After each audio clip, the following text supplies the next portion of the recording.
As we all live longer, age really is just a number. But retirement is so much more than one. Your Metro Detroit Edward Jones financial advisors want to know what you want out of your retirement, so we can help get you there.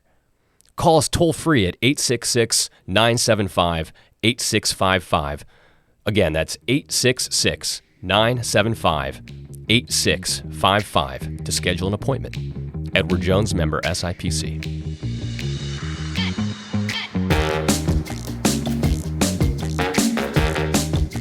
Hello, everyone, and welcome to your Daily Detroit. It is Friday, June 2nd, 2023. I'm Jer Stays, and across the table from me, as he is every Friday, and you know what? We can travel 4 hours from Detroit, and we will not miss a Friday with Devon O'Reilly. How are you, sir? You are looking dapper. You came up here to find me. We're up on Mackinac Island, and here we are having a conversation for Daily Detroit. But you know what? This is the place to be, right? All I had to do to find you was look for an Irish pub. Or a Big Porch Ale, which, by the way, if we're going to get what we're drinking, Big Porch Ale, Bell's Brewery does a special beer for the Mackinac Policy Conference, the Big Porch Ale. I can see the Grand on there. So how is the Big Porch Ale? It's nice. It really is. It's somewhere between. So I'm not going to pretend to be some kind of super beer connoisseur, but I will say that it's definitely elevated from like a Bud Light, one of your mower beers, as they call them. It's not quite an IPA, so it's a nice, hearty, full-bodied ale, I'd say. So it's very approachable. I would approach it just like I would the Mackinac Porch. I went down and tried Dowd's. Did you try the Dowd's pub? I did. I went down there. So we've kind of discussed before. There's a new bar in town on Mackinac. Dowd's Pub. So I'm surprised we're not recording there, but I guess it just didn't line up. It would have been difficult. This is a lot easier to just plop down and talk to you. But they have their own ale. They have a Dowd's Ale also. It's, I would say, lighter than a Big Porch Ale, for instance. Okay. So it's about like a, 4.2%, just easy drinking ale in the Irish style, but still, again, very approachable, very light, very refreshing. So I had that because it felt like Dowd's Ale was the move. But we should say that Dowd's Market has been an institution on Mackinac Island, and the Dowd family as well. Right. So that's been there for years. This Dowd's Pub is kind of this new iteration where they took over a recently vacant space and created this really authentic Irish pub. And so I want to hear from you, and I'll give my own thoughts as well. How did you feel? Did you feel like you're in an Irish pub? You know what I liked? Of all the places, it was one of the bars that was actually not crawling with conference attendees. It was lots of Islanders or just regular people in there. Not that we're not regular people, but you know what I mean. Like no badges, right? Like we run around, it's pretty clear. There's like a neon green like badge around all of us. It's pretty easy to tell with the suit coats. You're with the policy crowd. It was very approachable. Service was fast. The look of the place, absolutely spot on. Like it was obviously kind of new because it's new, but you let it wear in for about 6 months, a year, it's going to just be right at the right patina. You got the tin ceilings. Like they didn't cheap out on the place. And then the decor gives a lot of nods to Mackinac, Detroit, and also, of course, Chicago history, because I want to make the clear point that Mackinac Island, although we Michiganders love it, Chicagoans and people are from around the nation, Mackinac Island has become such a tourist attraction. I remember the first conference I went to, one of these, I think it's 10 years ago. It's my 9th conference. And you know what? You come back up here later in the summer and prices were kind of in the same range of other places. But now Mackinac prices are kind of up there because there's so much draw. And over the pandemic, this became an even hotter spot to go to. Yeah. This is, and especially this week. There was not, a little inside baseball, but you and I both know this because the policy conference, but there is not an available room on this island. Sold out. It's completely sold out. So this is really an event. It's really cool. I love Dowd's. I'm gonna try and make it there one more time just to give them another try. Maybe we'll grab the food there. Because they had a good menu. They had a really good Scotch and whiskey selection, which I didn't get to dabble in, but they seem to have a long Irish whiskey menu. They had the old school booths as well, which I appreciated, and not just photos on the wall, but like stuff from old times. So one of the pieces I really liked was an old map of the fire damage area of Chicago. Like, I love old historic memorabilia like that. And people who've been anywhere I've recorded or by my house or whatever, people know this about me. But I love that kind of unique memorabilia that you're not going to get everywhere else. Like, I'm not the guy who's like, let's get like the Fago sign. I'm like the guy that's like, let's get that weird brand that existed for 10 years sign. And Mackinac is full of random old history. Oh, 100%. So, how has this whole thing been for you? I mean, there's just so much to talk about. I think it's been a lot of, if you enjoy meeting people, it's a lot of fun up here. But also, I feel like there's also been like a lot of work done, and you're at the center of a lot of it. In fact, your neighborhood's hub stuff. I went to your Changemakers brunch. Wow, like so many great companies. It really is cool to get everybody who's kind of doing something up here at the same time and kind of in the same room, even though it's a large room, the Grand Hotel.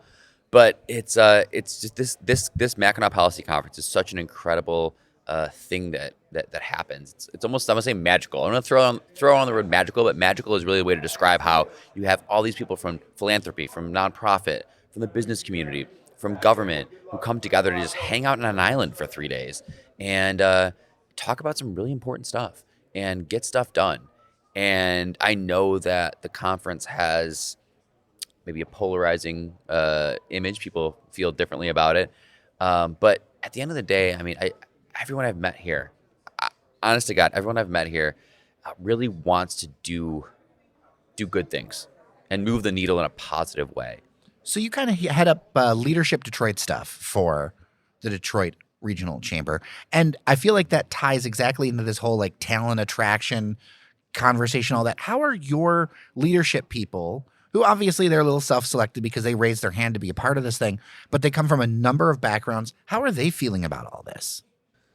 It's it's really a kind of an immersion experience for them.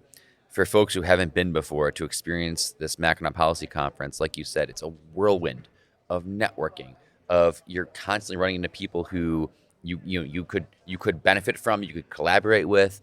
It's an incredible experience, and they're a little bit overwhelmed, but I'm here to help them. Well, the power of "and" makes me also the power, and I'm tired. No, you know what? I tell my group, you have to find times throughout the 3 days to not necessarily even take a nap, but just maybe go back to your room and just sit alone without having to talk to people. Because when you're here, like every single time you turn your head, there's someone to talk to. There's this thing online where it's like, oh, hey, blah, blah, blah, there's all the parties, whatever. But really, honestly, everybody's doing work because everybody's trying to get something for their thing. I've got longtime friends and connections that are doing some amazing things in the city and in the region.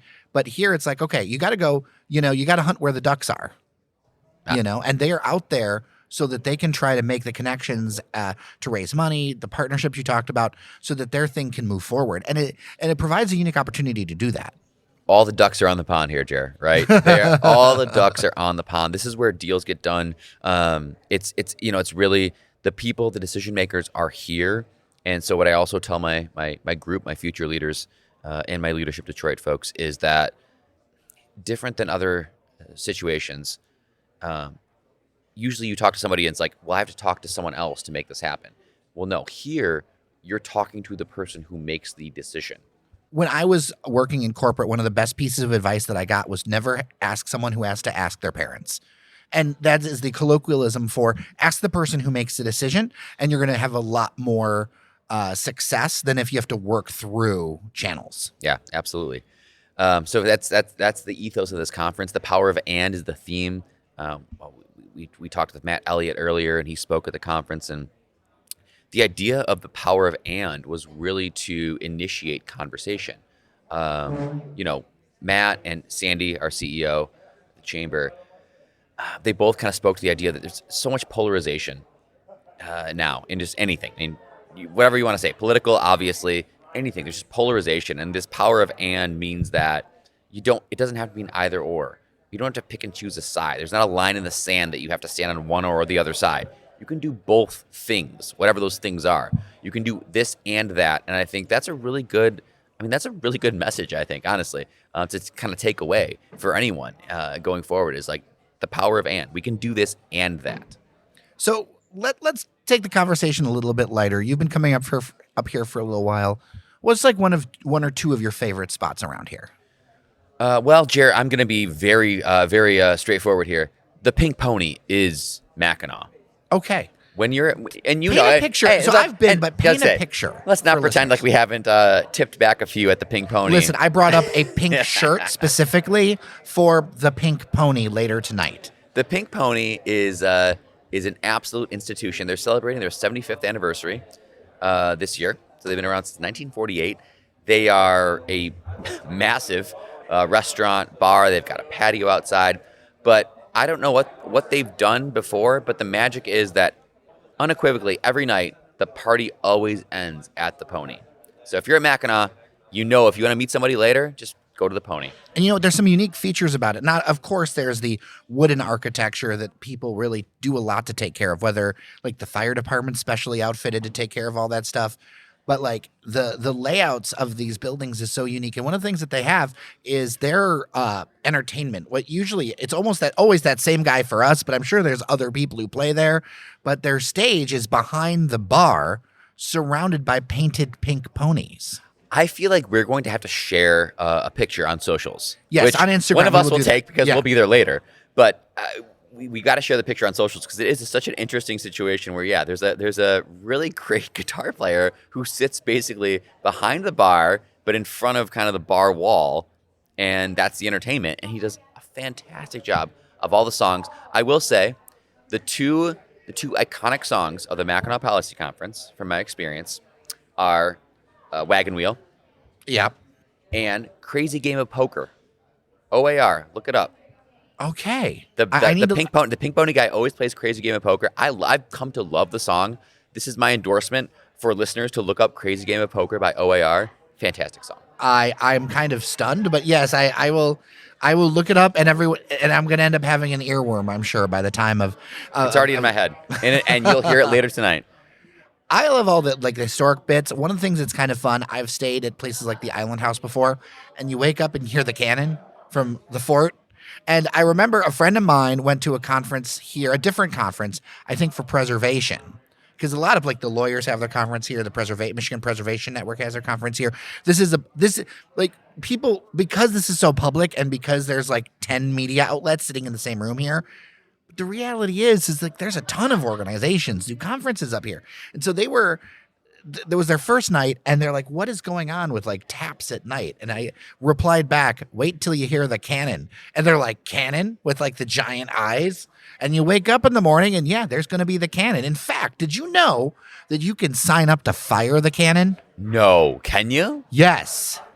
Well, I'm heading up there now. I want to fire that baby off. That would be amazing. I would wake up. I would be totally ready for that. I want to do that. That's on my list. That's a word. Mackinac. That's Michelin a scrambler. Mackinac. Well, I tweeted this out earlier, but it's a reminder to people that Mackinac has two spellings. Yes. And the AC is the French, and people are like, oh, where did this come from? Well, blame the French for the AC, and then the British did AW because that's what it sounded like, but it's Mackinac City with the AW and AC for the island, and that's kind of the way that I can always tell if you're new here or if you say, and there was a podcast I listened to, No. and they were like, no one said Mackinac. yeah, they did. Oh. In pre-recorded, not just on the fly screw up, but pre-recorded in the studio. We are going up to Mackinac Island, and I'm like, oh, tell me you've never been to Mackinac Island without telling me you've never been to That's exactly Mackinac right. Island. But it's just interesting to see that intersection of so much history. In fact, I believe for a while after the War of 1812, or actually, they didn't realize that the war was over. They didn't realize it was started, right? Because there wasn't the immediate communication. So the fort here got taken by the British because they didn't know there was a war. And then for a long time, it took a while for them to hand this back because it was so far away by boat. They just stayed here. Well, I also think they still haven't heard that automobiles exist up here either. That didn't get to them either. No. But you know what? I value that. Oh, it's great. It changes the scale of things. I find it so funny to me that people travel, and this isn't a knock against anyone's choices or whatever, but people travel to vacation spots. And what do you think of? New Orleans, other New York, other places, neighborhoods in Chicago that I've been to. where they're like, oh, this is so great. I'm having so much fun. And all these things are right next to them. Yet, like at home, it's like, oh, well, we're going to set everything up so we have to drive 5 miles to everything. Right? Like these are choices that you could have to be closer together. You could, and it's all here on Mackinac. I mean, we walk everywhere. I always tell people there's horse taxis, so there's actual horse taxis on Mackinac. So you could take a horse, but it's basically faster walking. You might as well just walk. Right, unless you've got a bunch of stuff or something, right? Right. Like that's. But wear comfortable shoes if you come to the island for sure. Oh yeah. Like that is a truth. That is a truth. So, what are you most excited about after this? Because this has been a lot of work for you. We get back, of course, we'll get back to our normal daily Detroit programming and things. But what are you most excited about getting back home from this for you? Besides seeing my family again. Do you miss? So that's a question. At what day do you start to miss your family? Oh, come on. Day one. Okay. It's always a kind of counterbalance. This is how we know his wife listens to the show. I miss my family. And my daughter. Oh, that's true. Every download possible. Put it on that baby iPad. Yeah, I give it to her. Please press play. Press play. No, I love. I miss. I miss my family, but I also obviously this is something so unique, and it is really cool. I wouldn't trade it. I love coming up here. There's a special experience about coming to Mackinac Island, coming to this conference. It really is special. Of course, I miss my family. I'm excited for summer in the city, like as I call it, kind of just hashtag summer in the city. I mean, Detroit really comes alive in the warm months, I feel like. The outdoor opportunities. I'm excited to take my daughter to some of the awesome patios that Detroit has to offer. As soon as I get back off of that car, it's straight to Ferndale for Ferndale Pride. And when I say summer in the city, like summer across Metro Detroit, Yeah, there's just so many summer just hashtag events. summer in the city. Yeah. Whatever city you're in. Yeah, 100%. And then it's it's right off the car right to Ferndale Pride. And then the next day, it is the Detroit Grand Prix. And like it's going to be that way. There's I got an invite to Detroit Fashion Week. That's coming up soon. Stuff goes on. That's what I'm saying. Summer in Detroit is just fantastic. There's always something going on. Exactly. And I think that's part of the joy of this place. You kind of rest up and hibernate over winter. Maybe have a good. Remember when we did lists of cocktail places for being cozy? We did that. Yeah. And that's winter. That's what winter's for. When it comes to summer, you get out on those patios, and there's so many great patios. I read an article recently. I think it was the Atlantic, but they talked about how people who live in four seasons climates, there's a spike in whatever you want to call it, adrenaline, the happy stuff. Yeah. That people don't get when they live in LA or Florida because you're always in warm climates, summer, winter, it all kind of blends together. But people live in four season climates, really, we get a dopamine. We get a dopamine spike in like spring, summer. 100%. Really, like it's not a made up thing. We actually do physically appreciate the summer more because we live through the winter in Michigan. So I'm just excited for summer. I want to give a special shout out to a listener, member, and mutual friend of ours that couldn't end up making it to the conference, but we see him every year, and I just want him to know that we appreciate him. Justin Remington. Justin, what's up? So I know he's listening, so I want to make sure to do that. I also want to thank one of our listeners who sent us a note about the Automate conference. James, really appreciating our coverage of the Automate conference and said that they got a lot out of visiting that. So I thought that was something that was pretty interesting too. Huge boon for the city. And I'm going to tease a conversation we're going to have soon, Jer, because I talked to Claude Molinari at Visit Detroit, and I think there's really some teeth to this conference culture in terms of being a replacement for the kind of the missing office space that we're having. Like workers aren't coming downtown as much, but the conference culture, the convention culture is a real thing, and Claude believes in that, and I think he's the man to make that happen. Tell me more. Like, what do you think for someone who's newer to this idea? Tell me more. Why do you think that could really work? So, in a nutshell, every city every major city is dealing with the fact that less workers are coming into the cities. That's not going to change. And we talk about this, but I'll say it again. We're not going to have the same density of office workers in downtown Detroit as we did in 2019. Nor is any other city in America. So what can we do to offset that? Well, something that happens is we have the 16th largest convention center in the country. We have events knocking at our door wanting to come to Detroit, but we have a hotel shortage, and they won't come unless we have the hotels. So Airbnbs don't cut it. No, I mean, yeah, we're Because talking there has been a huge upspring of Airbnbs because of that. Yeah. that shortage. the cities. I mean, the cities. Not to get too nerdy with this, but the cities that have more hotel rooms than us is embarrassing. Indianapolis, Columbus, which I know you love, Columbus. Oh, listen, I don't love like lots Columbus. of cities. Go I love blue. lots of cities. Go blue. Screw Columbus. But no, these smaller cities, Pittsburgh, they all have more downtown hotel rooms than we do as a city of almost 700,000 people. And so it's just we need to build up more hotel rooms, which we're working on. We're building a 700-room hotel adjacent to the Huntington Center. There's all sorts of hotel rooms online. Claude mentioned to me, and I will quote Claude: "We are the fifth in hotel construction. Like the hotels that are coming online in the next year, we are the fifth largest metro doing that. So there's more to come." And Claude, just so people know, head of Visit Detroit. Yes. So he knows of which he is talking about. He is the guy. He's the guy to move this needle. But I think there's more to come in this conversation. Before I let you go, and Fletcher might be a little bit bad for saying this, but we have to talk about it I want your hot take, because he's going to have a whole show. Monty Williams, Detroit Pistons coach. It's happening. What are your thoughts? It is happening. I'm excited for it. Monty's great. He did a great job with the Phoenix Suns. Again, I know NBA, Jerry. You don't bring me on to talk NBA. But well, no, that's I know that's NBA my favorite is like sport. your thing. That's why I brought it up for you, right? I can get deep with you in the NBA, but so there's been this situation in the last year or so with the NBA where a lot of really good coaches have been getting let go. Teams that think they can be even better than they already are. So what you have is a really good coaching pool. So Nick Nurse, who was at the Raptors, who won a championship, went to Philadelphia, and outside of Nick Nurse, I think Monty Williams is probably the most coveted coach. He was with the Phoenix Suns. They went to the finals. I think he's a fantastic coach, a former player. And I think that's the type of guy we need. For a young team, having a former player be a coach, I think really helps a lot. Are you surprised that Tom Gore has opened up the pocketbook like that? Like, because he's spent. He is now the highest paid coach in the NBA. Yeah. And I'm not surprised. I mean, Tom is incredibly wealthy, obviously. Like insanely wealthy. Incredibly wealthy. And I think that this is nothing against Tom. It's just the honest truth is, like, I think someone like that has a vanity. You want to win. So Tom's probably like, I bought this team. And you bought it living in LA. They're worth a couple $1 billion now.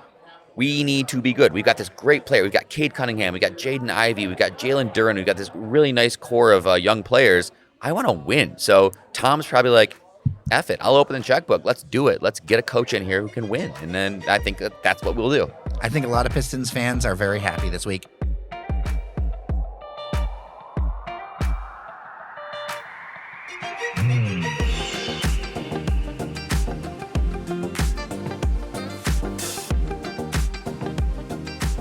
Devon O'Reilly, good to see you. Great to talk to you, Jared. I'll see you later. Pony. As always, feedback, dailydetroit@gmail.com. Thank you so much to our members, patreon.com/dailydetroit. With that, I am Jer Stays. Remember that you are somebody, and we'll see you around Detroit.